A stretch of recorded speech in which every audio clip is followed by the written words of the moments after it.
Hi, this is Betsy Scott, Manager of the Best Practices Research Alliance. Thank you for your interest in our webinar, 1 Year Later, Results from the Energy Efficiency Lab Home So Far. This session is being brought to you through our Best Practices Research Alliance and the support of our sponsors that you see at the bottom right hand of your screen, as well as the U.S. Department of Energy's Building America program, the research sponsor of the Energy Efficiency Lab Home.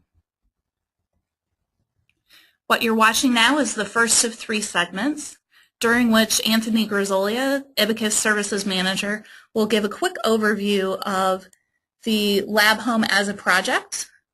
Then Dave Stecker will touch on the 3 distribution systems in the house and how they've been performing thus far and what we've learned.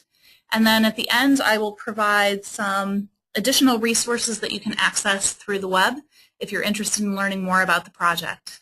Again, this is the first of 3 segments, and the others are also available on our YouTube channel.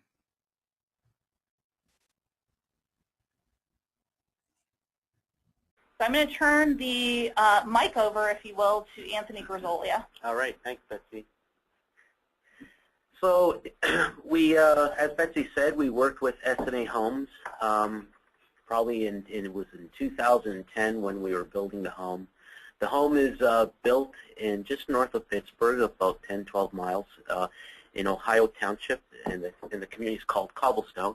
We picked SNA Homes because they were a Building America partner with us, and they knew what some of the strategies we were trying to shoot for on several projects before this. So they had a good handle on some of the aspects that we want to implement in this home. But what we did was we took their typical floor plan that they construct multiple times, and we want to use that plan and convert it to a net zero energy home. So what we did was, in general, the home is basically almost net zero energy, very close to, but the home basically has, on the thermal enclosure side, it has an R10 sub-slab insulation, R20 foundation, R40 walls, and an R60 roof. The home looks like any other home in the subdivision, so nothing drastically different. If we can move on, that's the next slide. Some of the purposes of this home was, again, through the Building America program as part of the research funding that they've provided, but three key factors. One of the purpose is to obviously have a very high-performing home. So looking at the enclosures, the mechanicals, the hot water, and lighting, we want to reduce the amount of energy consumption we can in the house by basically implementing the higher end of these systems. Then the other part is how easy are these systems or components in this home easy to construct. And we went through probably 5 to 6 months of just trial and error and modeling efforts and looking at different systems regarding wall performance, regarding mechanicals, and we selected different systems in regards to performance, constructability, and cost. Obviously, cost is probably the most important piece to this project, so we wanted to make it as affordable as possible. So some of the research that you'll be hearing in the next 25 minutes will sort of address some of those systems. Hi, everybody. So as Anthony mentioned, we went through a lot of efforts to develop a house that was very, very energy efficient. And as part of that process, one of the aspects is improving the thermal enclosure of the house, so making the walls better insulated, specing better windows, making sure everything's installed correctly, air sealing the house very well to ensure that there's no unintended air infiltration. We'll also incorporating good ventilation into the house. But one of the questions that comes up oftentimes when you are able to get to a very low level of energy consumption through better thermal enclosure performance is what to do with the HVAC system. And we have in this research that we're doing, comparing 3 different methods of distributing heating and cooling energy throughout the house. There's a standard system that's typical to all the houses, and then 2 alternative systems that I'll outline right now. So the standard system is sized according to ACA manual J, D, and S. The ductwork is typical construction, steel and fiberglass as needed throughout the house. The registers themselves are the somewhat novel circular nozzle type jet devices. But in general, those were chosen in part for aesthetic purposes because they matched in size with the alternative system that we were implementing. But our focus really wasn't to study the impact of the performance of these type of registers. But otherwise, the system is what you'd expect to see in a house of this type in this neighborhood, if it were built to typical practices. So the first alternative system is the low-volume PVC ductwork system. And what we're looking to do here is to, because the loads of the house were low, and we were curious, based on what the load calcs came out as, if it was possible to even put in a system that was a little bit smaller than what Manual J said that you were supposed to do, to have the opportunity to use substantially smaller ductwork. You can see here in the image the guy's installing ductwork that's approximately three or so inches in diameter, which is much smaller than you can see by comparison the oval standard-sized metal ductwork next to it. And one of the other things we're looking at was just the installation characteristics of plastic ductwork, because it's something that is, kind of controversial with respect to building codes. However, from at least our experiences with installation, because we're using a material that is usually designed for wastewater and needs to be watertight, it's very easy to make it airtight as well because the joints are all glued together. And from an installation standpoint, it's a familiar material for trades to be able to work with. Even the HVAC guy is not used to using it, something that you see on site all the time. The other experimental system was asking the question of, okay, well, we have this very airtight thermal enclosure, and there are other means of heat transfer between rooms within a house by natural convection, conduction through interior partition walls, direct radiation from room to room. And because the enclosure is so good, the loads are low. So maybe there's an opportunity to not necessarily provide actively heated or cooled air to every single room in the house directly. And how well does it work in meeting typical comfort criteria? In this case, we're looking at the ACA manual RS comfort criteria of room-to-room temperature uniformity. And so those are the three systems we looked at, and some of the results that, we operated them throughout the course of the summer on a 2-week interval, with the idea being that it's not possible to see, if you want to just operate one system throughout the course of the entire summer, that's all you'd see. You'd just see the results for that summer. And by operating each system on a 2-week interval, we tentatively are able to see how the system performs under pretty similar weather conditions that the house is experiencing throughout this time. And of course, the goal of this is to see how uniform the temperature is in different rooms of the house during the cooling season. So in order to answer those questions, we measured a few things. We measured temperatures at the outlets of each particular system. So the standard system and the low-volume PVC system, we measured the supply temperature going into each room directly. We also measured the supply temperature output at each of the 2 points for the 2-point system.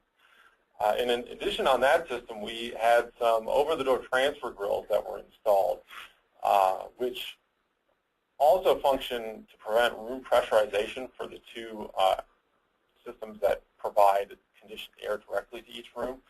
But what we were looking for was if these over-the-door transfer grills provide any assistance with respect to enabling movement of air from the actively conditioned second floor landing area to the non-actively conditioned bedrooms when the two-point system is operating. So we measured the temperatures in those transfer grills to see is the air moving from, the cooled air moving from the hallway to the bedroom, or is the heated air coming out from the bedroom to the hallway? What's going on in that area? We also measured the temperature in the rooms themselves, all the spaces. So the bedrooms on the second floor, the upstairs landing, the main living space, the kitchen, the dining room. Any space that had a name, we put a measurement for temperature in there, and we measured the temperature at multiple different locations per ASHRAE recommendations, which are 4 inches from the floor, 24 inches, 43 inches, and 67 inches. And some of those heights, like for example, the 43-inch height corresponds to approximately your head or upper torso height when you're sitting down in a chair, whereas a 67-inch is your body when you're standing up, walking around the room. And of course, the 4-inch is close to where your feet are at on the floor, and the 24-inch is an intermediary position that may correspond to you laying down on a bed. And then additionally, we measured the black globe temperature, which ended up not being a large contributor because of the highly insulated walls and good windows. The black globe temperature is tracked pretty well with respect to the air temperature in the house, so we're pretty happy with that measurement. Some of the results from the systems here, what we're going to do is go through 6 slides. These are bin graphs looking at the hours of occurrence that each particular space, this is for the first 3 will be for the first floor of the house, that each particular space, as noted in the legend of the graph, how their temperature compared to the measured temperature at the thermostat. So for example, the living room, which is the yellow bar on here, you can see that for most of the hours of the measured 2-week period, it was between 0 and 1 degree C temperature difference between the temperature in its room, in its space, and the temperature at the thermostat. This first graph is the results for the conventional system, and you can see that in general, all the spaces on the first floor themselves, if you exclude the dark and light blue bars, all the spaces on the first floor itself were within plus or minus 1 degree C of the temperature at the thermostat, which is very good because the ACA manual RS recommendations are plus or minus 2 degrees Fahrenheit from the temperature between any room and the temperature at the thermostat, which translates into 1.11 C. So we're very close to we're meeting that standard with this system. But what you see here is that the basement area, which is on the same zone as the first floor, is substantially cooler in this case for a couple of reasons. The first is because we're actively conditioning the basement when the standard system is on, and the basement sees a lower load than the main floor of the house because it's below grade. And in this case, we're also early on in the year, which may have something to do with the underslab loops that Nick will touch on later, but I'll just leave it there for right now. As you can see, the exterior temperatures were about 33 degrees C, and that's pretty consistent for all the graphs throughout all the systems that were measured. Moving on to the low-flow PVC system on the first floor, again, it's doing a pretty good job maintaining uniform air temperatures within the necessary range. And you can see the outdoor conditions that it experienced are pretty similar to what was experienced for the conventional system, even though it's occurring a couple months later in the year. We were pretty happy with the correlation there. So what does that mean? Well, that means that even though we're distributing approximately half of the air volume for cooling in this case, the system is still able to maintain as uniform temperatures as the standard system. And then the two-point system, which also is able to maintain temperatures within plus or minus 1 degree C under pretty similar conditions as well. And this is the most impressive because keep in mind that we're only distributing heated or cooled air to 1 point on the first floor. And even though we're only distributing to 1 point as opposed to like 4 or 5 points with the other systems, the uniformity between all the spaces from the kitchen, living room to the dining room are in line with one another. And one of the reasons for that, if you look at it more closely, is that the first floor is very open. When you walk into the front of the house, you see the dining room area, which has no doorway. You can see in the back of this picture here. The dining room, which flows into the open kitchen, which then flows into the open living space. And because of that, there's no real barriers. You blow air into the room and it just kind of mixes. Because the loads from the thermal enclosures from the walls are very low, we're able to maintain fairly uniform interior temperatures in the space. Second floor, on the other hand, presents a slightly different story. Started out looking at all the conventional systems, and you see that all the bedrooms and the bathrooms are, for the most part, within plus or minus 1 degree C, although you do see some outliers there indicating that even this system doesn't necessarily meet the ACT manual RS guidelines 100% of the time, or about 4%, 5% of the time above or below 1 degree Celsius. But in general, very, very good performance for the system. Looking at the low-flow system, you can see that the spread in the number of hours of time that the temperature is not within plus or minus 1 degree C is increasing. We're up to about 13% of the time. And I should mention here that in these cases for the upstairs bedrooms, all of the bedroom doors were closed. The door to the bathroom, or in this case the label is bathroom 2, was open. So you can see that it has a very good correlation in that it's maintaining close temperature difference between it and the temperature at the thermostat, whereas some of the other bedrooms are wandering off a little bit. And moving on to the 2-point, you can see that it gets even worse, which is, you might be expecting this because we have a small airspace for the second floor landing that active conditioning is being provided into. And the only means of transfer in this case are via the over-the-door transfer grills for convective flow and maybe the small door undercut, and then conduction through the doors and the interior partition walls. So you can see again, bathroom 2 is the case where it's open to the airspace, is doing very well. But all the bedrooms have some conditions where they're more than 1 degree away from one another. Hey Dave, quick question. Why did you have the bedroom doors closed? Well, the bedroom doors closed represents the worst case scenario. For example, when you go to sleep at night, you might close your doors, you might close it for privacy. And during that time period, there's no opportunity for convective airflow to happen through the door opening. Some of the studies that we've researched before going into this project indicated that with an open interior partition door, like the size of like an 8-foot bedroom door, you are able to get a substantial amount of natural convective flow from whatever space you're conditioning into a non-actively conditioned space. So you leave the doors open, and potentially you see uniform temperatures throughout. And it's kind of in line with what we saw on the first floor, where there are no doors and there's wide open spaces.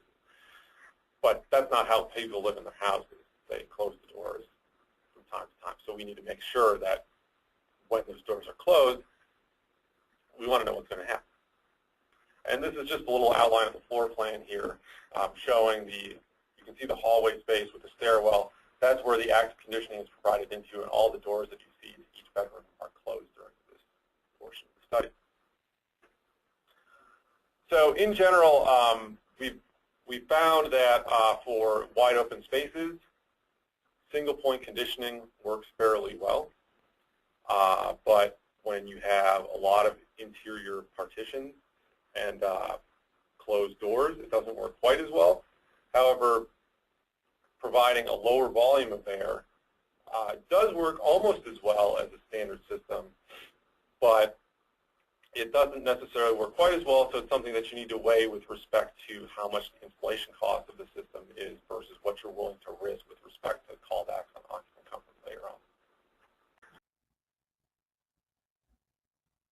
If you're looking for additional information on the Energy Efficiency Lab Home, there are several presentations available on the IBACOS.com website via the link Our Work/presentation. We'll also, in the next couple of weeks, be posting some detailed research reports that we've delivered to the Department of Energy's Building America program on the project. You can also visit the Research Alliance website. There's a special section on the lab home, including some high-level overviews of each of the technical systems in the house, in general what we were trying to accomplish with the project, as well as an in-depth in the news section that features a lot of articles that we've posted recently through EcoHome, Professional Builder, Energy Design Update, and other publications. Thank you again for your interest in the Lab Home webinar. If you aren't yet a member of the Alliance and you're interested in innovation as a home builder or manufacturer, be sure to visit our website, and for more information just click on the Contact Us tab and we will get back to you.